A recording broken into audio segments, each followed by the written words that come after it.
Mga kaigsunan o makigilaan, may buntag ka natong tanan o welcome sa basa o sabta ang Biblia. So mga kaigsunan natin pagbabasahan sa Biblia karon igsoon, aron may bawaan ginato igsoon kung kinsa gid tong tinuod nga katawhan ni Kristo.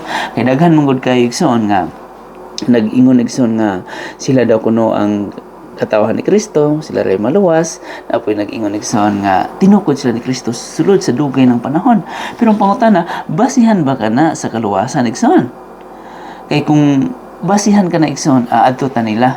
Pero kung dili na sila basihan igsoon, dili gid ta moadto kanila. Kay kanang pag-angkon-angkon igsoon, nga walay prueba igsoon, wa ginay pulos igsoon.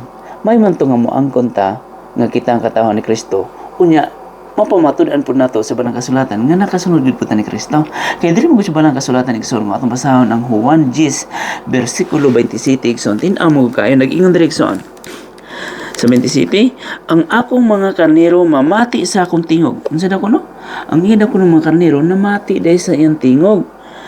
Nakaila ako kanila ug sila nagsunod kanako. So tinaw kayo igsoon nga ang iyang mga karnero namati sa iyang tingog ug nagsunod kaniya.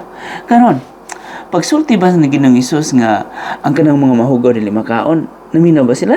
Wala. Pagsulti ba ni Ginoong Hesus nga balaan ang adlaw papawlay, nagbalaan ba sila? Wala. So, ang pangutana, karnero ba sila? Dili.